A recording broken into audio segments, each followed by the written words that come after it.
Welcome to Love Lies Chronicles. I'd love to know what you think. Every comment helps me make the next story better. Subscribe to stay tuned. 6 months. That's how long my wife spent treating me like furniture before demanding I fight for our marriage. The irony wasn't lost on me. You can't ask someone to battle for something you've already destroyed. It started on a Friday evening in late October. I walked through the door after 12 hours at work, and Amanda didn't even look up from her phone. Not a glance, not a word, nothing. I stood there for a full minute, waiting for some acknowledgement that another human had entered the room. Hey, how was your day? Silence. Invisible man syndrome acting up again. I tried humor. Still nothing. I sat down on the other end of the couch. Amanda, are we going to talk about what's happening here? She stood up without a word, walked into the bedroom, and closed the door. I sat there in the quiet apartment, my mind cycling through the past 6 months like a depressing highlight reel. When exactly had my wife become a stranger? 3 months ago, she stopped initiating conversations. 2 months ago, she stopped responding to mine. Last month, she started sleeping on the opposite edge of the bed, as far from me as possible witut falling off. And now? Now she treated me like I was invisible. Every attempt I'd made to address it got the same response. I'm fine, she'd say. Or worse, complete silence. I kept trying anyway. Suggested date nights, couples activities, those heart-to-heart conversations people have in movies. All rejected or ignored. The strange part? Her Instagram showed a completely different story. Happy posts about knowing your worth, photos with friends at bars and restaurants, inspirational quotes about self-love and setting boundaries. I wasn't in any of them. It was like I'd been edited out of her life while still being forced to live in it. The next morning, Saturday, I woke up alone. No note, no text message, just an empty apartment. I spent the day doing what I always did. Cleaned, ran errands, tried to pretend this was normal married life. Amanda returned around 8 that evening. I'd made dinner for 2. Her favorite pasta with the sauce that took 3 hours. I made your favorite, I said, hoping this small gesture might crack through whatever wall she'd built. She took the plate, carried it to the bedroom, and closed the door to watch Netflix. I ate alone at the kitchen table, staring at the chair across from me. That's when it really hit me. This wasn't a bad day. This was every day. This was Tuesday and Wednesday and Thursday and the entire past 6 months of my life. Sunday morning, I decided to try one more direct approach. Found her in the living room, scrolling again. Amanda, we need to talk about us. Something is clearly wrong, and we can't keep ignoring it. She looked at me like I was an annoying telemarketer. I don't want to talk. We can't keep living like this. We're married. Then maybe we shouldn't be. First real words she'd spoken to me in 3 days. My stomach dropped. What does that mean? She shrugged and returned to her phone. I tried to continue the conversation, but she put in her earbuds. I sat there for an hour. She never took them out. Over the next few days, I started paying closer attention to everything. Her phone behavior, for instance. It was constant. Texting, laughing at messages, immediately darkening the screen whenever I came near. On Monday night, she announced she was going out with friends. Didn't say who. Came back at 1 in the morning.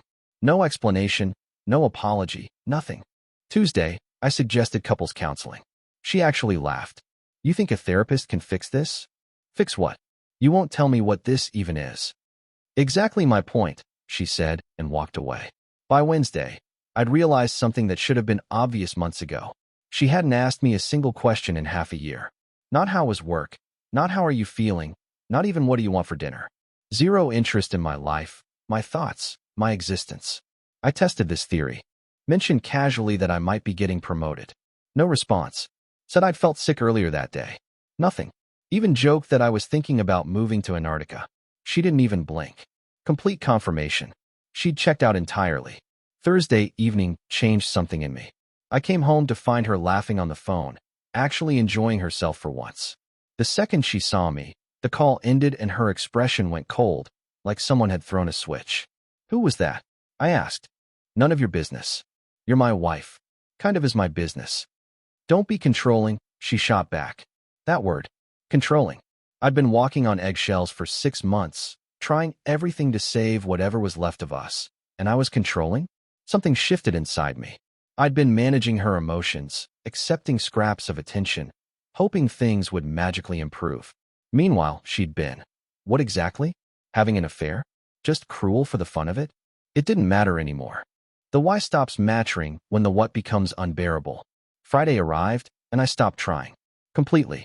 When she came home from wherever she'd been, I didn't greet her. Didn't ask about her day. Made dinner for exactly one person. You didn't make me food? She actually noticed. Didn't know you cared. You haven't eaten with me in months. That's petty. That's matching energy. She expected an argument, some big dramatic fight she could use against me later. I gave her nothing. Just went back to eating. She huffed loudly, ordered takeout on her phone, and disappeared. For the first time in months, I felt lighter. Saturday morning, I woke up to another empty apartment. But something was different. No anxiety about where she was or when she'd return. No hope that today would be the day she'd suddenly remember she had a husband. Just peace. I spent the afternoon at Gasworks Park, sitting by the water, watching the boats and thinking. Really thinking. I'd been in a one-person marriage for 6 months. You can't fight for something that doesn't exist. You can't save a relationship when only one person is in it. When I got home that evening, she was there. Where were you? She demanded, actually angry. Out. Where were you? That's not the point. You didn't text me, didn't check in. The audacity was breathtaking. Like you do for me. I asked, keeping my voice calm. She opened her mouth, closed it, and stormed into the bedroom. Sunday morning, I started packing an overnight bag. Where are you going? First time she'd shown interest in weeks. Staying at a hotel for a few days. I need space to think. Panic flashed across her face. Real emotion, finally. You can't just leave. You left months ago, Amanda. I'm just making it official. Her tactics shifted instantly. Tears appeared like she'd flipped a switch. Brandon, please. I need you to fight for us. I stopped packing and looked at her. Really looked at her. 6 months of memories crashed through my mind in seconds. Coming home to silence. Eating dinner alone. Sleeping next to someone who'd rather be anywhere else. Being treated like an inconvenience in my own marriage. Fight for us. I asked quietly. Yes. Marriages take work. You're just giving up. I don't fight for losing battles. I picked up my bag and walked toward the door. She followed, voice rising. You're being ridiculous. I'm your wife. I turned back one last time. Then act like it. I walked out. The hotel in Capitol Hill was quiet. Clean. Mine. I slept better that first night than I had in months. My phone lit up with 14 missed calls from Amanda by morning. I didn't listen to the voicemails. Her texts told me everything I needed to know. This is childish. You can't just abandon your marriage. I can't believe you're doing this. Not one apology. Not a single acknowledgement of what she'd put me through. Just blame and accusations. I didn't respond. The next day, Amanda's best friend Rachel called. What's going on? Amanda is devastated. She has a funny way of showing she cares, I said. She said you left without even trying to work things out. I actually laughed out loud. Rachel, when's the last time Amanda asked about my day? The line went quiet. When's the last time she ate dinner with me? Had a conversation with me? Treated me like I mattered? More silence. I've been trying for 6 months, I continued. She's been trying for 6 hours, now that I've actually left. She's scared you're serious. She should be. Within days, her mother called. Brandon, what is this nonsense? I explained the 6 months of withdrawal, the contempt, the complete emotional abandonment. Mrs. Patterson got quiet, then defaulted to the standard response. Well, marriage is hard. It shouldn't be soul-crushing, I said. You took vows. So did she. She broke hers first. Then came the social media campaign. Amanda's Instagram transformed into a shrine of heartbreak. Posts about people who give up when things get hard. Quotes about real love fighting for each other. Pictures of us from happier times with captions about knowing who was really there for you. The comments flooded in with support for her. Friends messaged me asking what happened. I told the close ones the truth. They understood immediately. The rest didn't matter. 2 weeks after I left, I went to Pike Place Market for coffee on a Saturday morning. Amanda was there, waiting. She'd somehow tracked my location. Can we please talk? Here? Now. You won't answer my calls. Because there's nothing to say. Brandon, I love you. I looked at her. When? Between the 6 months of ignoring me or the 2 weeks of blaming me for leaving. She teared up. People were watching, which was probably the point. I was going through something. You could have talked to me. You wouldn't understand. I would have tried. You didn't give me the chance. She reached for my hand. I pulled away. This is what you wanted, Amanda. Space. Silence. Distance. I'm just giving it to you permanently. I walked away. She didn't follow. I grabbed my coffee and sat outside, hands shaking slightly. Not from fear or regret. From adrenaline. From finally saying what needed to be said. An older woman at the next table leaned over. Good for you, honey. I heard that. Sometimes walking away is the bravest thing you can do. I nodded, not trusting my voice. She continued, unprompted. I stayed 30 years in a marriage like that. Thought I was being strong. Turns out I was just being a coward. She stood up with her coffee. Don't waste your 30s like I wasted everything. I sat there for another hour, watching people. Couples laughing together. A family with kids. Two friends catching up. Normal human interactions. The kind I'd forgotten existed. My phone buzzed. Amanda. That was humiliating. In public? Really? I typed back. Everything about the last 6 months was humiliating. At least this time, you gotta feel it too. I deleted it without sending. No response was better than any response. Days later, flowers arrived at my hotel with a card. I'm sorry. Please come home. Text messages followed. I miss you. I was wrong. Let's fix this. I felt nothing. She wasn't sorry she'd hurt me. She was sorry I'd stopped playing my role in her little drama. The role of the one who tries, who cares, who keeps fighting while she withholds everything. That had been our dynamic. I'd finally broken it by leaving. 3 weeks after I'd walked out, Amanda found my hotel and showed up at the door one evening. We need to talk, she said. Against my better judgment, I let her in. She'd prepared a speech. I know I haven't been present. I've been dealing with work stress, life stress, US stress. So you decided to shut me out completely? I didn't know how to talk about it. You didn't try. I'm trying now. 6 months too late. She shifted tactics. So that's it. You're done? Just throwing away 6 years? You threw them away, Amanda? I'm just accepting reality. I never said I wanted a divorce. You said it every day? With your silence. With your contempt. With everything you did and didn't do. She started crying. I can't believe you're being this cruel. Cruel was 6 months of emotional abandonment. This is consequences. I asked her to leave. She refused at first, but eventually stormed out. Then her family ramped up the pressure. Her father called about vows and commitment. Her sister sent texts about Amanda being depressed, hinting at drastic actions. They called my workplace, claiming concern about my mental state. That's when I knew I needed legal protection. I spent 2 days researching family law attorneys in Seattle. Read reviews, checked credentials, looking for someone who'd actually listen. Found one with an office near Pioneer Square. The consultation was scheduled for Tuesday afternoon. I showed up 15 minutes early with a folder full of documentation. Timelines I created. Screenshots of text messages. Her social media posts. Notes from every conversation where family members had called to pressure me. The attorney, a woman in her 50s with kind eyes and a no-nonsense demeanor, flipped through it all carefully. How long did this behavior go on before you left? She asked. 6 months of withdrawal. 2 weeks of escalation after I left. She nodded, making notes.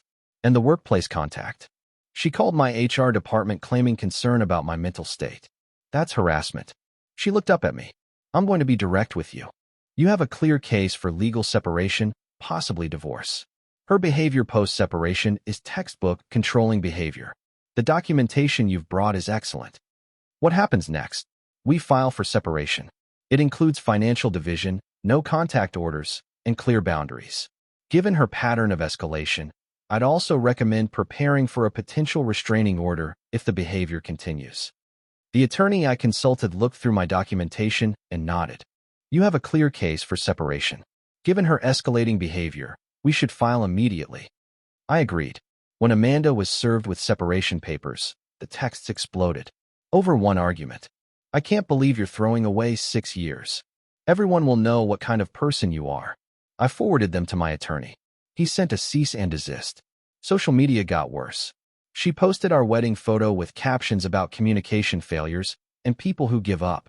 My friends defended me in the comments. She blocked them. I didn't engage at all.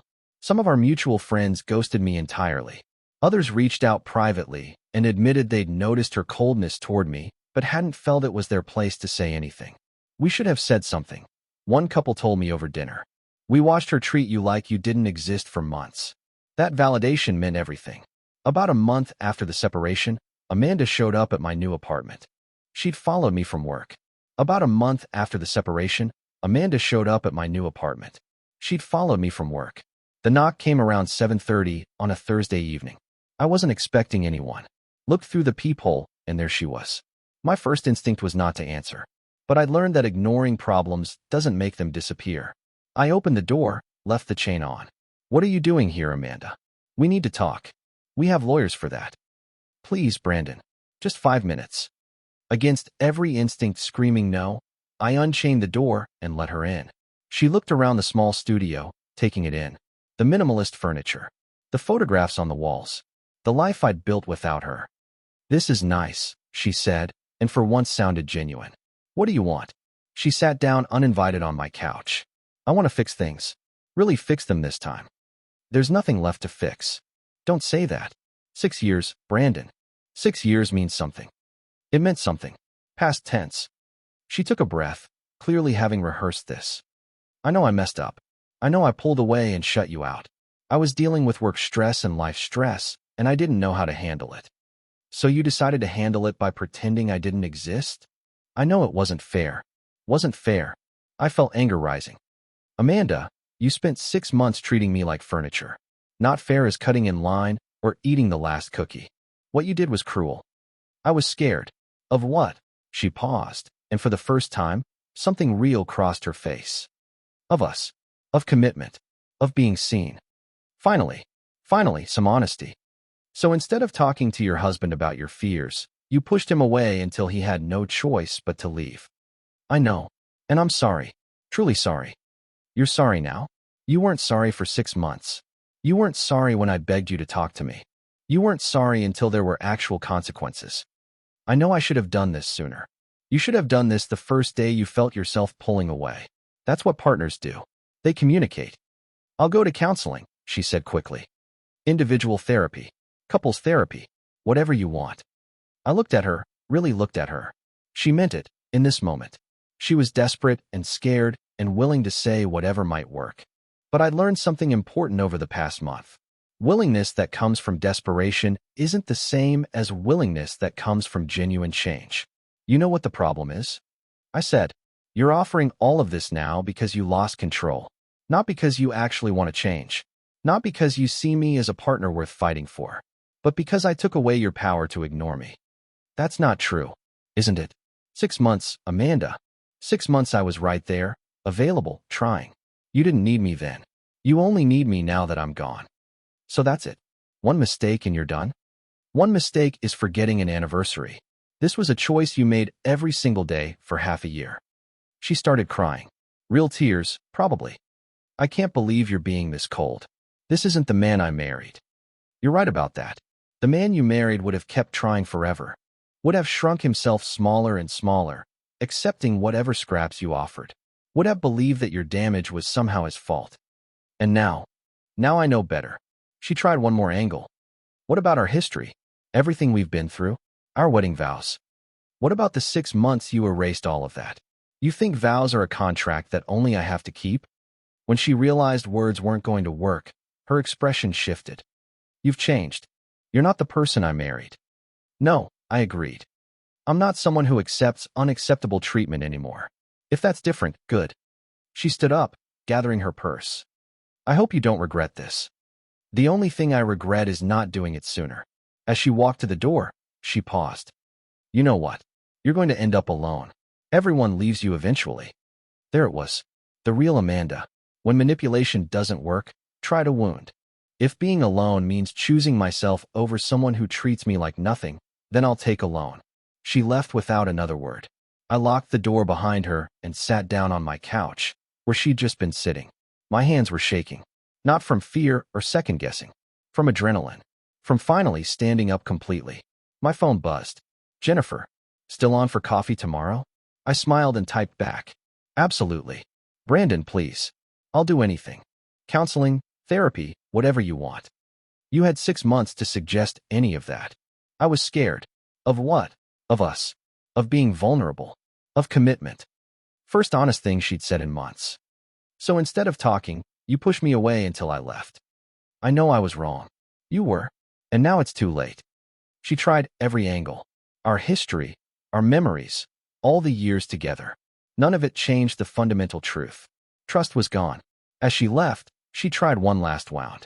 You've changed. You're not the man I married. You're right. I'm not someone who accepts being treated like garbage anymore. The real manipulation came a week later. Her sister called in a panic. Amanda had collapsed, was in the hospital, asking for me. I drove there immediately. Found her in the waiting room. Perfectly fine, scrolling through her phone. This was a setup, I said. You came. That means you still care.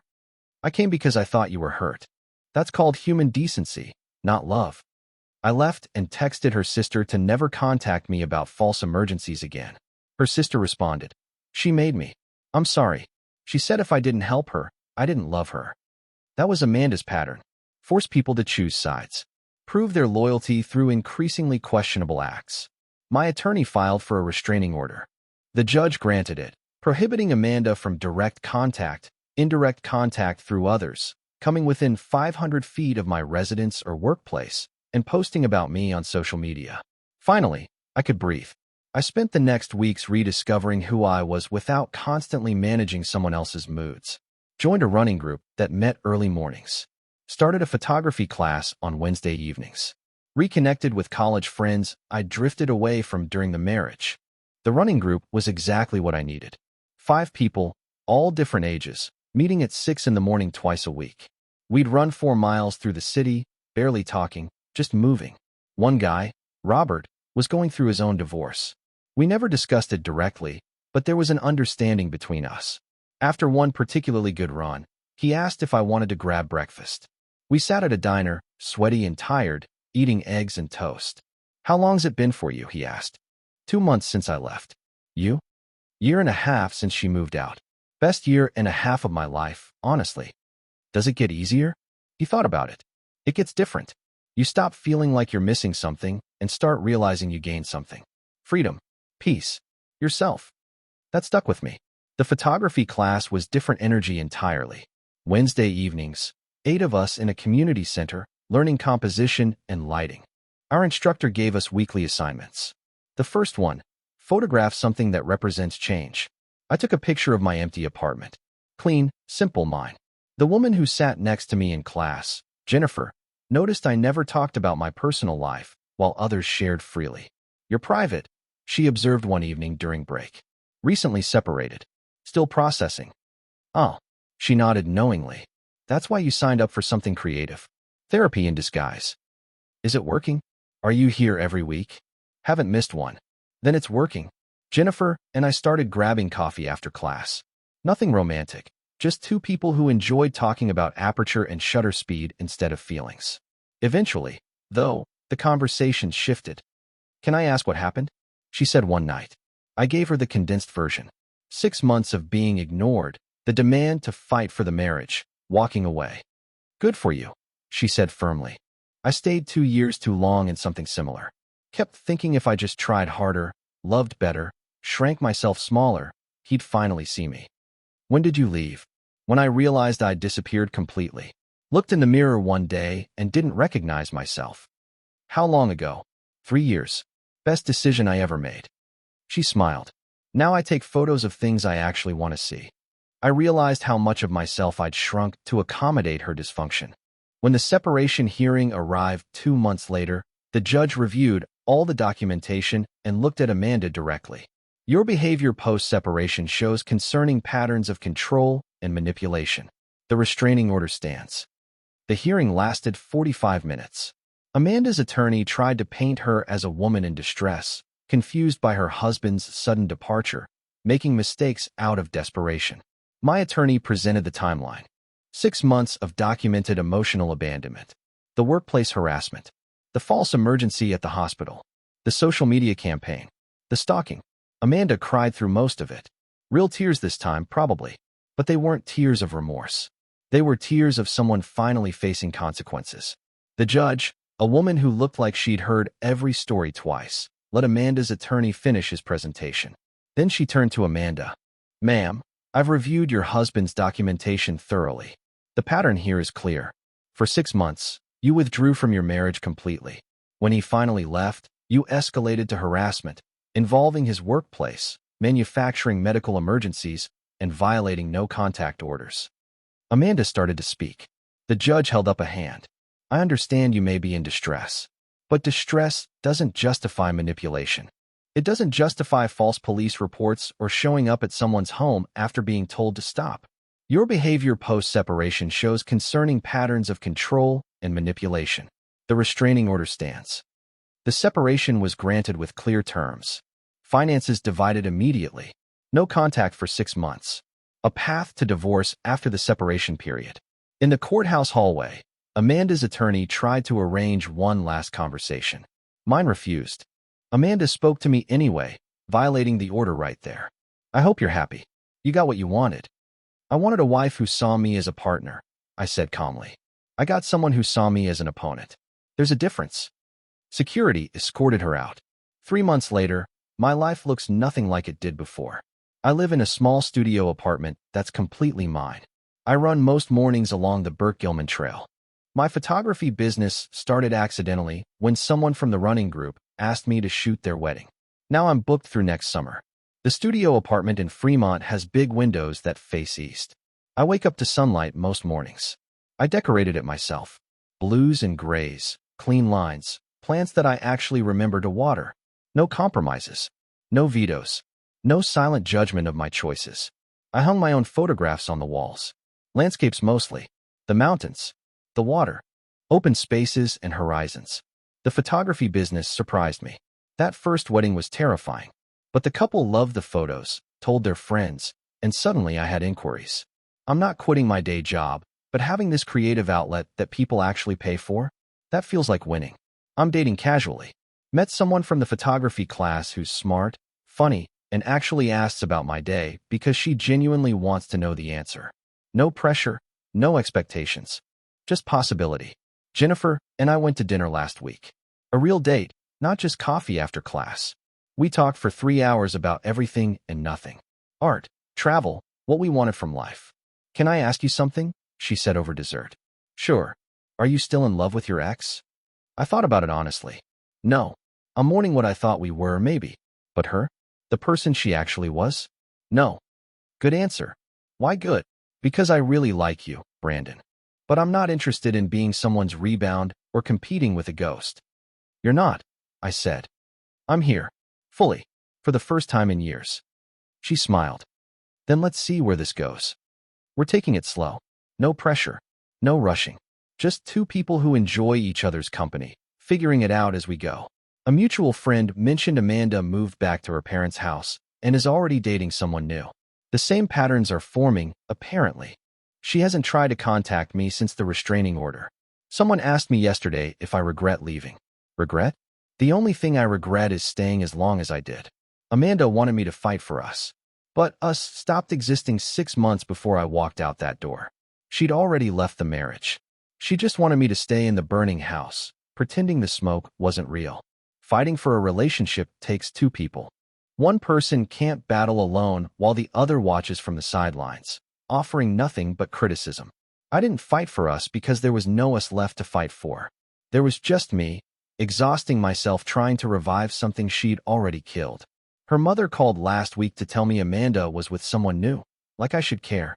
Maybe she expected jealousy. I felt relief. Relief that someone else now carries the impossible burden of trying to love someone who refuses to be loved. I learned something important in that hotel room when I first left. You can't fight for someone who's already surrendered. And more importantly, you shouldn't have to. The fight she demanded wasn't about saving our marriage. It was about proving I'd still dance when she pulled the strings. Still exhaust myself for scraps. Still accept being treated like nothing while convincing myself it meant something. I'm done fighting losing battles. These days, I only fight for things that fight back for me. For people who show up. For relationships where both people actually try. That's the difference between existing and living. I keep the wedding album in a box somewhere. Not because I want to look at it, but because those people in the photos deserved better than what we became. Some nights, I wonder what broke between the wedding and the silence. Maybe it was fixable. Maybe not. But fixing anything requires both people to try. And only one of us was willing. My brother said something wise the other day. Our mother stayed too long in a bad marriage because she thought leaving meant failing. But staying in something that destroys you, he said, that's the real failure. He's right. I didn't fail my marriage. My marriage failed me. And I did the brave thing. I chose myself. People ask what I learned. I learned that love shouldn't be one-sided. That fighting for someone who won't fight for you is just punching air. That peace matters more than persistence. Mostly, I learned that I'm worth more than silence. I learned other things too. That 6 months of small abandonments hurt more than one big betrayal. That silence can be crueler than words. That you can be married and still be completely alone. I learned that staying doesn't make you strong. Sometimes it just makes you smaller. I learned that people who truly care about you don't need to be convinced to show up. They just do. I learned that my worth isn't determined by someone else's ability to see it. I existed before Amanda stopped noticing. I exist now that she's gone. My value was never dependent on her validation. I learned that healing isn't linear. Some days I'm fine. Some days I'm angry at myself for staying so long. Some days I miss the person I thought she was. All of those feelings can be true at once. But mostly, I learned that choosing yourself isn't selfish. It's survival. This morning, I went for a run as the sun came up. The air was cold and clean. My breath made clouds. I felt strong and whole and completely at peace. Somewhere in this city, Amanda is living her life. I hope she learns something from all this. I hope she grows. I hope she treats the next person better. But that's not my problem anymore. My problem is which trail to run this weekend. Which wedding to prioritize. What to cook for dinner. These are good problems. 6 months ago, my wife treated me like furniture and then demanded I fight for our marriage. Today, I'm fighting for myself. And I'm winning. Dear listeners, that's our ending. If it resonated, subscribe to support the channel. See you next time.